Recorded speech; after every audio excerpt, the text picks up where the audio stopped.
Tudo bem? Seja bem-vindo! Como é que Olha, tá? Tudo bem, Tati?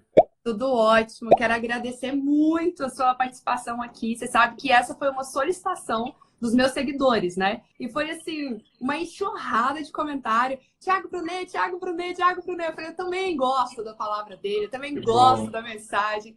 É um homem de Deus, é um homem que realmente tem muito resultado, é um homem de fé e que tem, assim, inspirado muitas pessoas. O Senhor tem te usado como um instrumento poderoso nas mãos dele. E é Uhum. muito bom ter você, principalmente nesse momento, para a gente falar de coisas boas, para falar de fé e para aprender como controlar essas emoções e como lidar com Uhum. tudo, para a gente conseguir ter muito mais resultado em todas as áreas da vida, né? Então seja muito bem-vindo. Obrigado, Tati. É um prazer estar aqui. Obrigado pelo convite, porque a gente está num tempo de crise turbulento, de muitas incertezas, mas eu tenho a convicção de que com equilíbrio emocional e com fé, nós vamos superar tudo isso. Eu tenho falado muito, porque as pessoas falam, nossa, o que vai ser depois? Tal. Eu falei, gente, problema, crise faz parte da vida, né? A gente todos os dias tem que lidar com crise. E às vezes, quando não é uma crise mundial, é uma crise interna, é uma crise da família, é uma crise no trabalho. Quantas e quantas crises nós já vencemos, nós já tivemos que lidar, e essa é só mais uma que vai nos fortalecer e que vai trabalhar toda a nossa musculatura. Não Mas eu tem jeito. perguntei para os seguidores algumas perguntas que eles queriam, e um deles perguntou assim, o que é a fé na prática? A fé na prática é acreditar no que você ainda não consegue ver.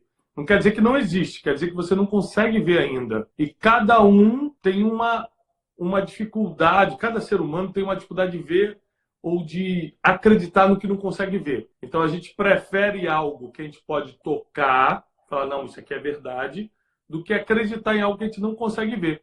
É por isso que nós precisamos de fé, porque a maioria das coisas boas que vão vir para a sua vida, você ainda não está vendo. Você ainda não sabe que é possível. Você ainda não sabe que tem direito. Então, nós precisamos de fé para isso. Nós precisamos de fé para poder tornar possível o que antes era só imaginação. E tem um livro que fala O Jeito Harvard de Ser Feliz. E lá ele fala que pessoas otimistas são 31% mais produtivas. Ou seja, elas conseguem ter mais resultado, elas conseguem ter prosperidade na vida delas, ser 31% a mais que as outras pessoas por serem otimistas. E quando eu vi essa pesquisa, eu falei assim, é fé. A fé nos faz Uhum. otimista. A fé É. nos faz acreditar naquilo que ninguém acredita. E eu falo muito para os palestrantes o quanto que a gente é esse instrumento que vai levar mais otimismo, que vai levar mais esperança para as pessoas, e o quanto que a gente tem que se preparar para as oportunidades que virão, né? E aí é o Uhum. exercício dessa fé. E uma pessoa comentou aqui também, como não desistir quando você já está cansado e não sai do lugar?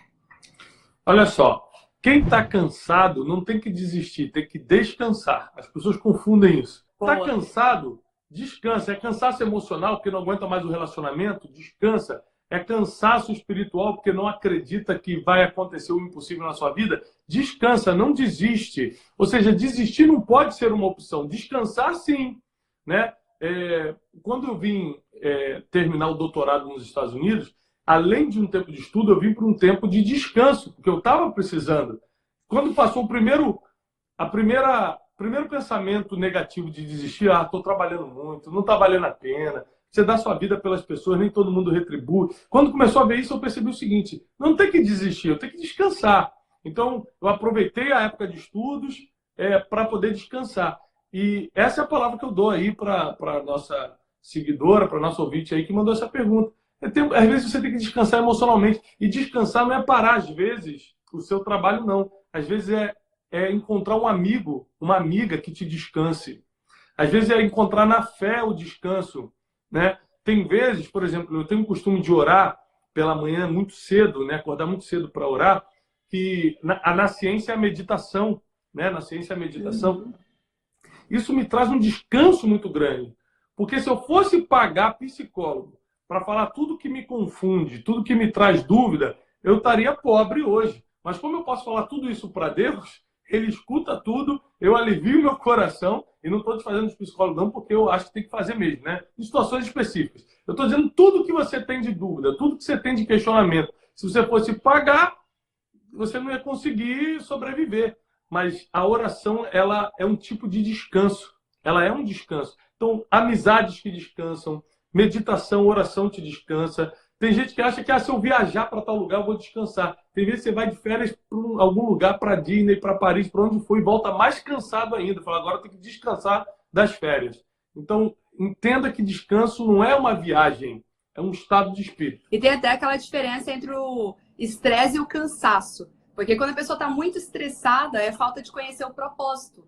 E uma vez eu vi um vídeo seu muito bacana no canal do YouTube falando sobre isso. Como encontrar a sua causa, o seu propósito, né? Como encontrar algo que faça muito sentido, que faça seus olhos brilharem, que realmente tenha aquela paixão que faz você acordar todos os dias e trabalhar muito em prol de algo maior. E a gente encontra muito isso em Deus. Quando a gente faz esse trabalho, Deus nos ajuda a encontrar o nosso propósito também. Sem dúvida, sem dúvida.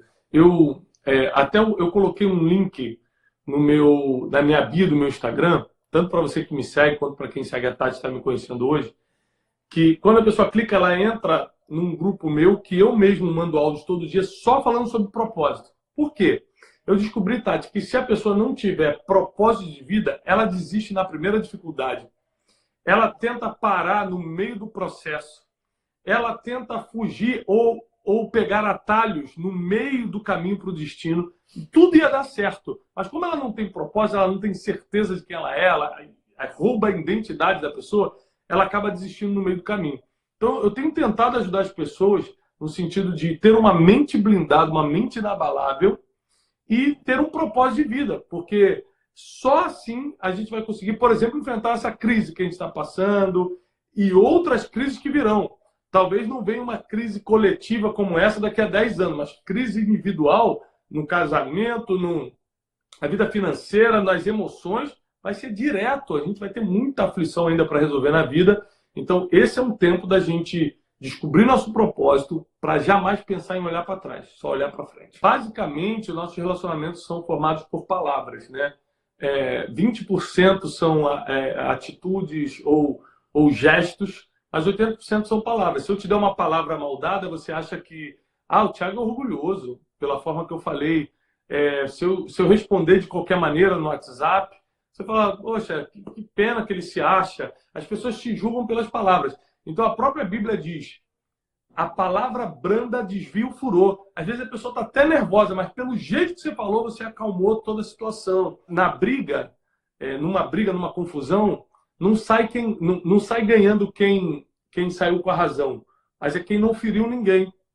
Então, quando você não fere ninguém, é quando você ganhou. Né? Porque quando você feriu, você já perdeu. Sem maturidade, você não tem sabedoria. Sem sabedoria, você não sabe se relacionar. Ponto final. E a sabedoria, a gente vê na Bíblia sobre Salomão, a sabedoria que nos leva a ter riqueza, né? Então, se alguém quer ter prosperidade, ter riqueza, precisa ser sábio e fazer todo esse exercício em direção a isso. E a gente tem vivido um momento que é um momento onde o nervo das pessoas está à flor da pele. Né? Então as pessoas se iram com muita facilidade, justamente por esse momento de tensão, de incerteza. E eu lembro de uma vez que eu trabalho muito com produtividade também, e mostra que a gente não consegue fazer duas coisas com excelência ao mesmo tempo.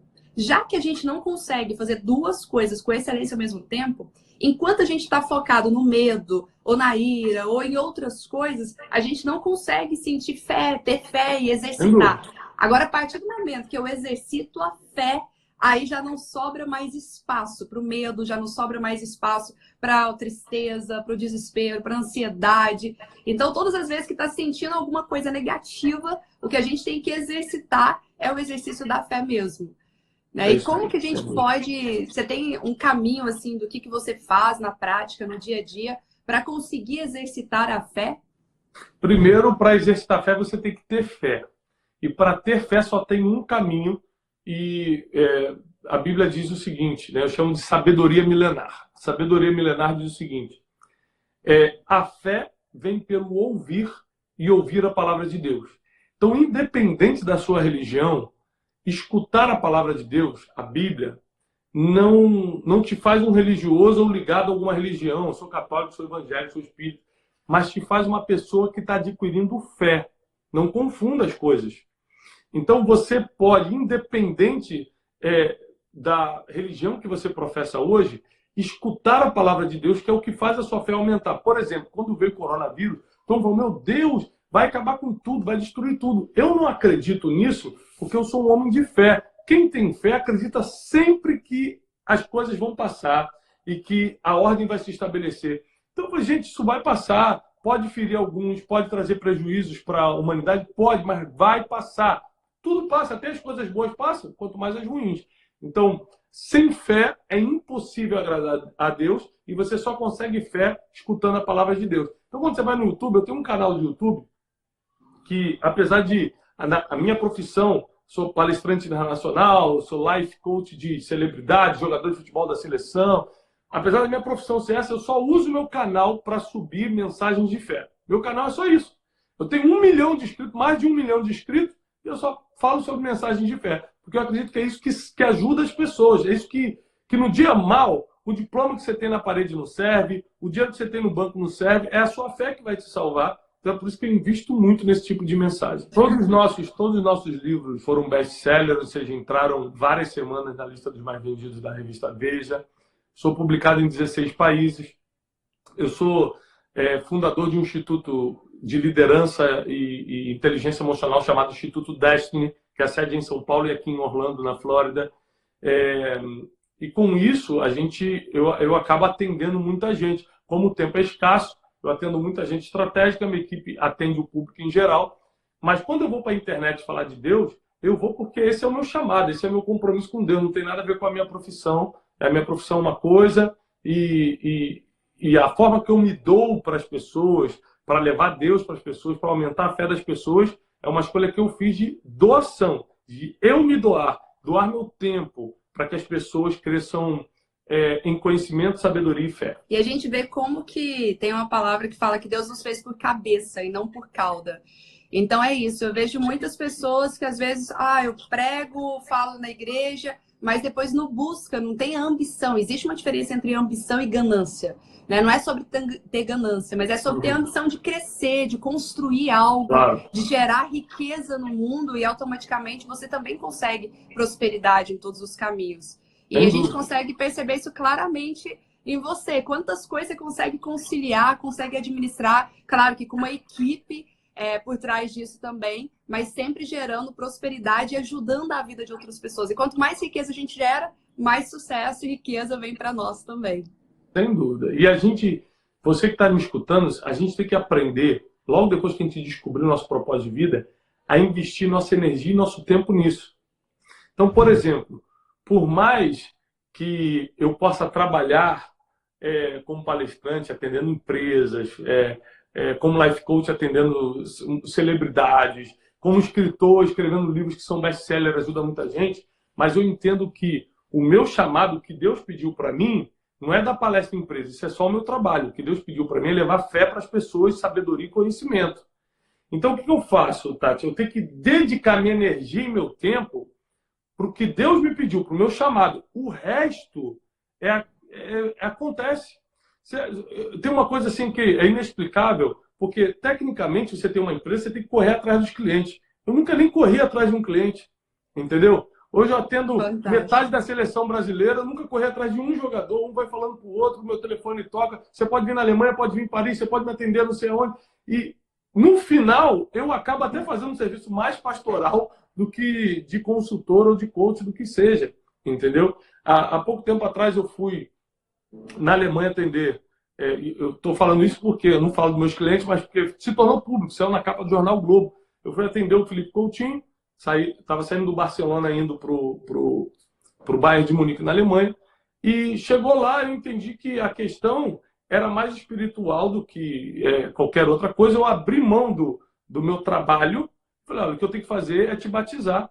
E ele era o que ele queria, eu acabei batizando ele. Então, assim, você tem que estar preparado para trabalhar, para fazer os outros prosperar, mas dar prioridade ao teu chamado, ao que Deus pediu para você fazer. Quando você faz isso, nada te falta, o público te escuta, a tua família te respeita e você tem um sentido de vida absurdo. Você sabe que nasceu para fazer a diferença e isso é impagável.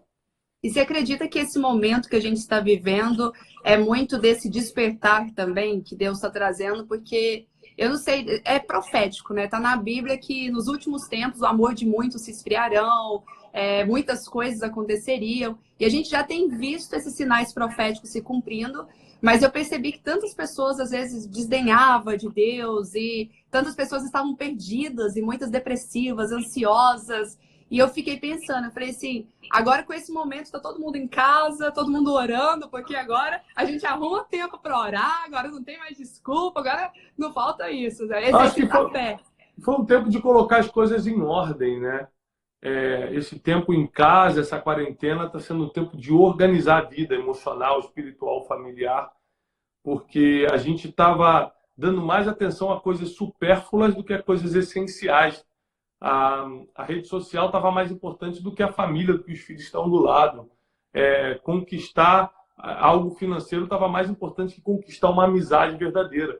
Então, esse freio na humanidade veio trazer para a gente um sentido do que realmente importa. Eu acho que a missão está sendo cumprida, as pessoas estão começando a despertar, a valorizar.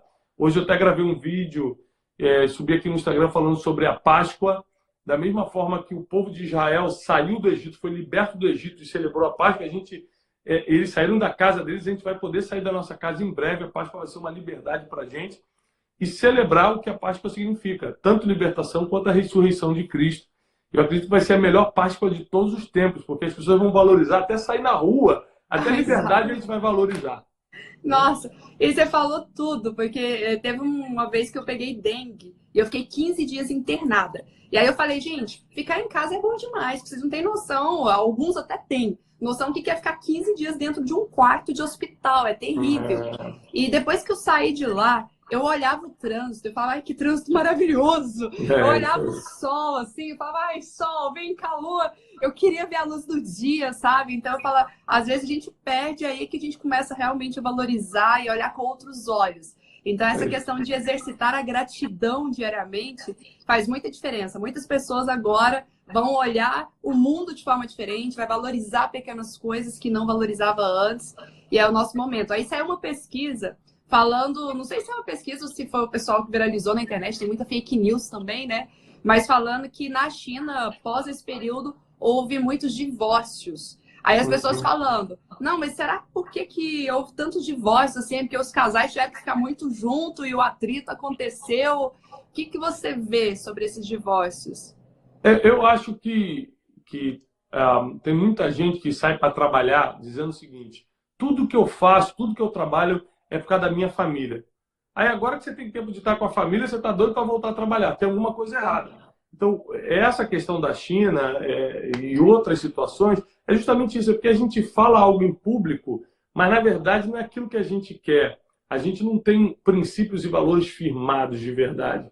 Então, olhando pela parte boa ou pela parte mínima, as pessoas não estão preparadas para lidar uma com as outras. Só que quando você tem liberdade de ir e vir, você fala, você está estressado, vou na padaria, vou trabalhar, vou ficar até mais tarde hoje para não ter aquela discussão. Só que quando está trancado em casa, você tem que resolver naquele dia. E é isso que faz realmente muitas famílias entrarem em atrito. Eu estava conversando com um psiquiatra, amigo meu, e esse psiquiatra ele comentou assim, na verdade, esse momento ele só potencializa aquilo que a gente já estava vivendo. Então, quem está muito triste já estava infeliz ou com crise existencial, já estava com problema no trabalho, já estava com problema em casa. Então, agora ele vai ter que encarar, entendeu? Era um problema que já existia e às vezes ele estava vendo como uma fuga. Agora não tem como fugir, agora tem que encarar mesmo. Então, só está trazendo à tona a verdade que já existia antes. E aí cabe muita sabedoria, oração, meditação para conseguir lidar com esse cenário todo, né?